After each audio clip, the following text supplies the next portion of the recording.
Obrigada por sintonizar no podcast Assustadoramente.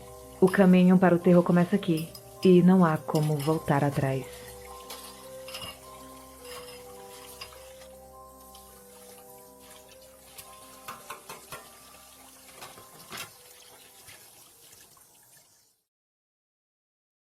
Relatos de adolescência.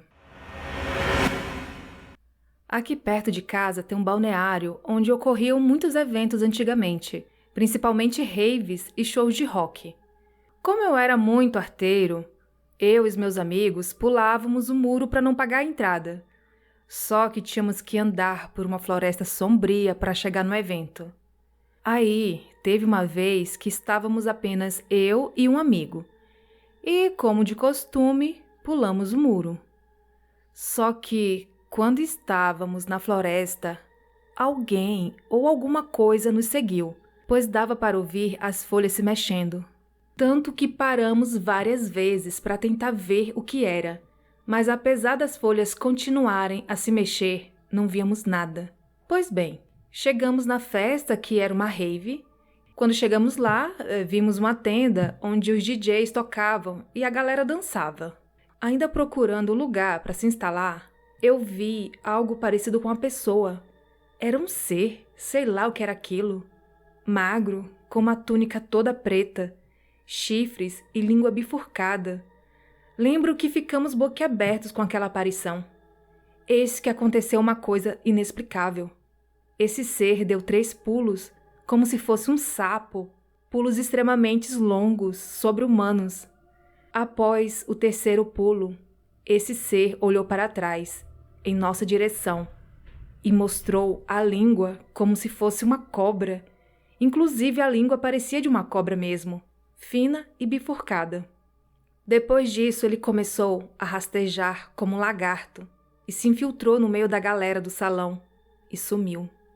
Lembro perfeitamente como se fosse hoje, que depois daquilo, eu e meu amigo nos olhamos e na mesma hora nos perguntamos: "Tu viu o que eu vi?" Logo depois fomos perguntar aos conhecidos que estavam lá se eles tinham visto esse ser, e nenhum deles havia visto.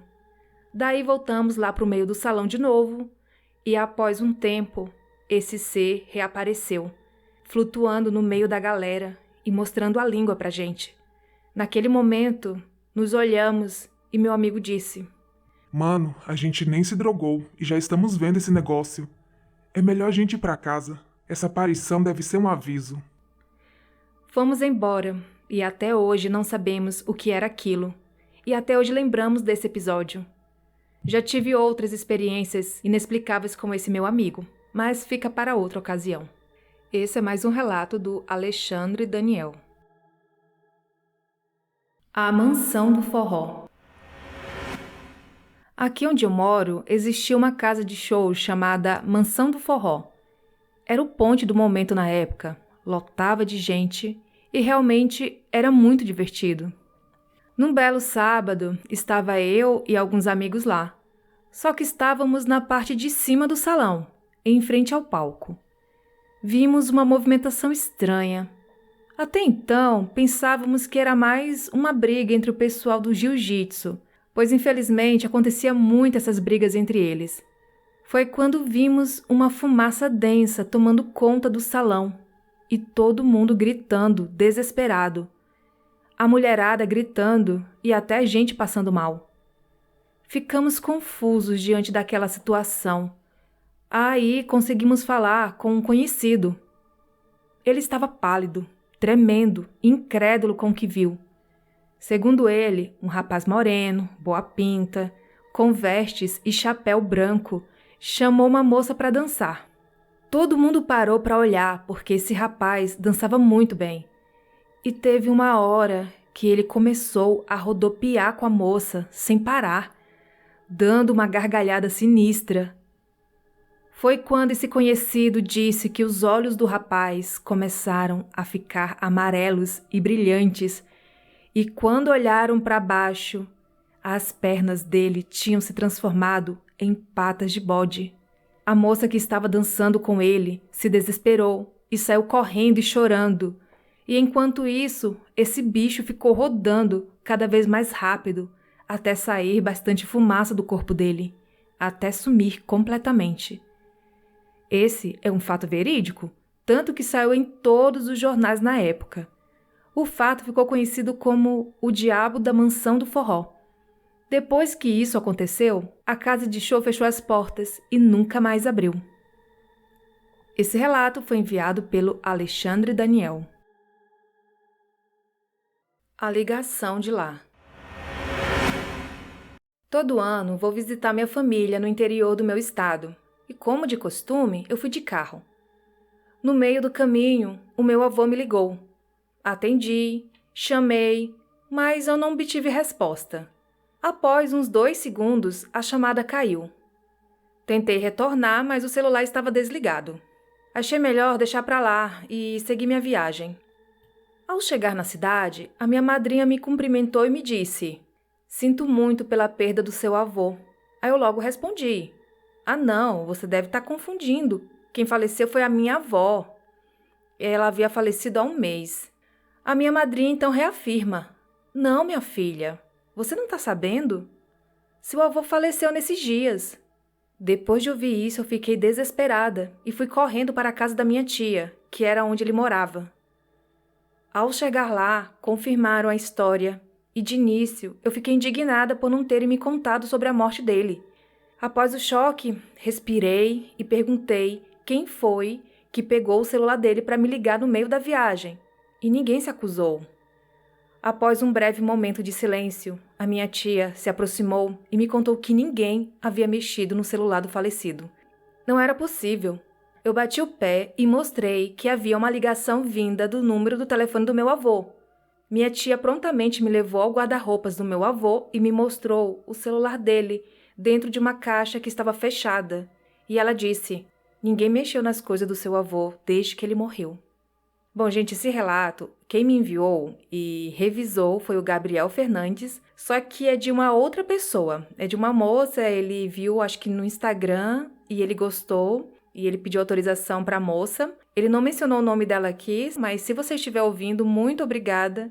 E olha, gente, é interessante, né, esse tipo de história. E essa ligação que as pessoas falecidas, né, parece que elas têm uma facilidade com a tecnologia, a ligação, né? Já ouvi vários relatos de histórias assim envolvendo ligação. É muito interessante, né? Parece que eles têm uma facilidade de lidar com esse tipo de tecnologia. E aproveitando aqui essa história, eu vou contar uma história, eu não sei se eu já contei para vocês, aconteceu recentemente, dia 13 de outubro. Eu tenho meu amigo, ele já compartilhou comigo várias histórias dele, eu já compartilhei com vocês. Inclusive tem até um vídeo lá no meu Instagram do podcast, sobre uma imagem que ele fez, uma taça se mexendo, né? Mas acaba que vira piada, né? Esses vídeos hoje em dia é tanta coisa falsa e se mistura com as verdadeiras e você nunca sabe o que é verdadeiro e o que é falso, então tá lá. Para quem quiser acreditar, né? Eu acredito porque é uma pessoa próxima a mim, eu sei que não mentiu. Então, acontece algumas coisas estranhas lá com ele, com a casa lá de Goiás que ele mora. E aí, ele mora aqui em Palmas e ele tem a casa lá em Goiás que ele visita, né? E os pais dele faleceram ano passado. A mãe dele completou 1 ano de falecimento agora, dia 13 de outubro. E ele nunca tinha ido visitar o túmulo dela. Aí ele decidiu ir lá. Ele foi e o túmulo não está construído... A sepultura, né? O pessoal do interior tem um costume de construir, acho que uns 2 anos depois. Tem umas pedrinhas cercando o lugar, tem a terra, a cruz. E ele visitou agora dia 13, né? Que completou 1 ano. E ele deixou o celular em cima de uma pedra. Enquanto isso, ele foi procurar algumas florzinhas que estavam lá, tem as plantas vivas, e aí ele foi tirar umas florzinhas para colocar lá em cima. Aí, enquanto ele estava arrumando, ele ouviu umas vozes. Aí ele prestou atenção e percebeu que as vozes vinham do telefone celular. E ele pegou o celular que estava lá em cima da pedra, ele viu os irmãos da mãe dele. O irmão com a esposa, isso. Conversando lá. O celular dele sozinho fez uma ligação de chamada de vídeo para os irmãos dela, irmão e cunhada dela. Então ele levou um susto, ele ficou sem entender. Aí o pessoal também, na hora que ele falou, aí eles ficaram também sem entender. Inclusive eles pensaram que tinham ligado sem querer, né? Aí eles falaram assim, não, eu acho que a gente ligou sem querer. E ele desligou, mas depois que ele foi olhar direitinho, ele percebeu que o celular dele que tinha feito a chamada. Aí ele ficou muito confuso com essa história, ele me falou, perguntou o que eu achava, eu falei, nossa, eu acho que ela estava precisando falar com eles, né? Uma coisa assim. É muito interessante esse tipo de história, né? E outra coisa que eu me lembrei aqui é como as pessoas às vezes são indelicadas para querer dar uma notícia em primeira mão. Como no caso da história, que a mulher nem se certificou se a moça já sabia como ela iria reagir e já foi dando a notícia ruim. Aconteceu uma situação, eu estava no Rio de Janeiro com uma amiga, a gente fez um passeio, acho que foi pra Angra dos Reis. Sei que ela deixou o celular em casa. Engraçado que na volta, a gente voltou no ônibus da excursão e ela veio falando do pai dela na volta inteira. Lembrando da infância dela. E quando a gente chegou no hotel, ela pegou o celular, já tinha uma moça conhecida dela, dando os pêsames. Ela pegou o celular, ela jogou assim em cima da cama, que eu vi a reação. Ela, lê pra mim, por favor. Toda se tremendo, aí eu peguei assim, era amiga sentindo muito pela morte do pai dela. E ela tava sabendo naquele momento, então assim, é muito complicado, né? A pessoa querer dar uma notícia em primeira mão, tem que certificar se a pessoa tá sabendo, você não sabe como é que a pessoa vai reagir, então é complicado, né? Então é isso, gente, relato muito legal. E Gabriel Fernandes, mais uma vez, muito obrigada por contribuir aqui com o podcast.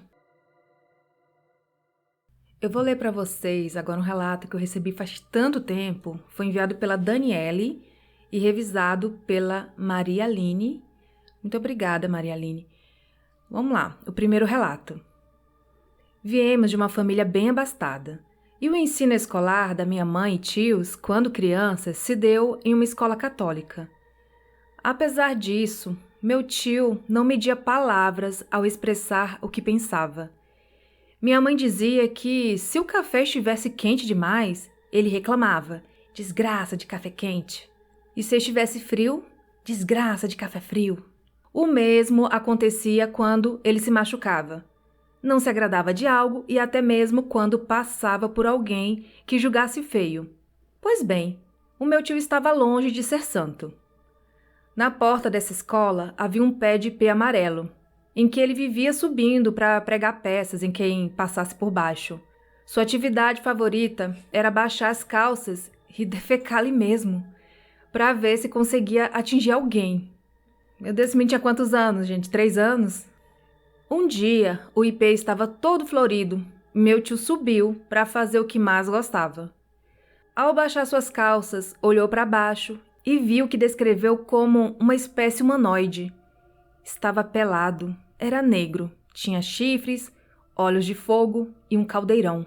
Nesse momento, ele soltou um grito que chamou a atenção até das freiras que estavam dentro da escola, que tiveram que pedir para que outros alunos o ajudassem a descer, pois o meu tio estava congelado de medo. Quando voltou a si, relatou o que tinha visto e, junto aos padres responsáveis pela escola, foram até a árvore com a intenção de fazer uma reza no local.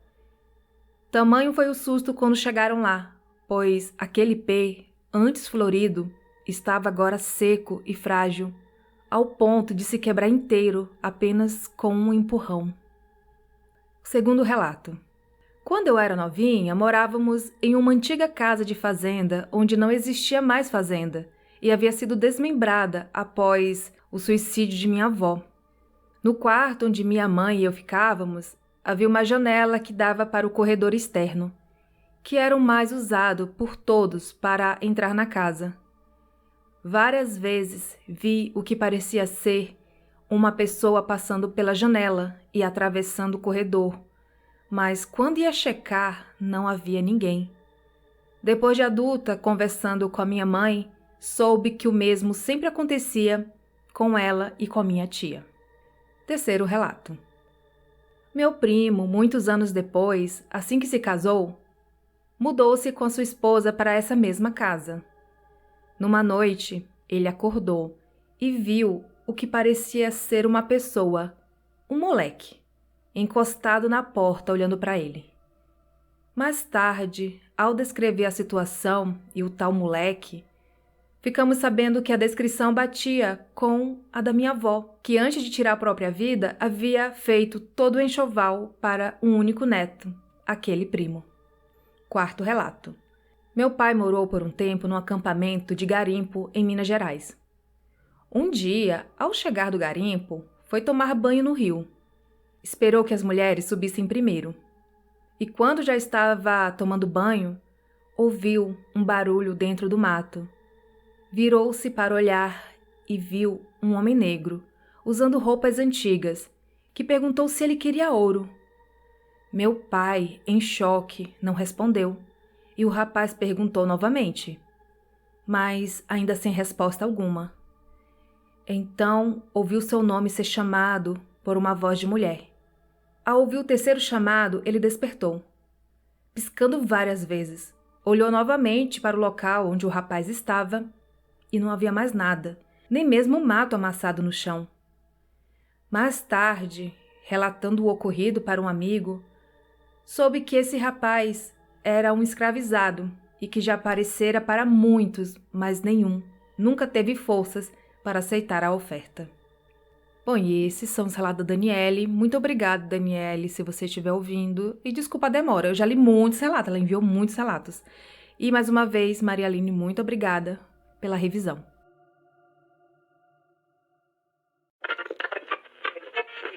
Obrigada por assinar o Assustadoramente. Você tem alguma história sobrenatural para contar? Então envie seu relato para o e-mail assustadoramente@outlook.com ou envie através de áudio pelo Telegram. Siga as redes sociais do podcast. Os links estão na descrição do episódio. Até a próxima quarta!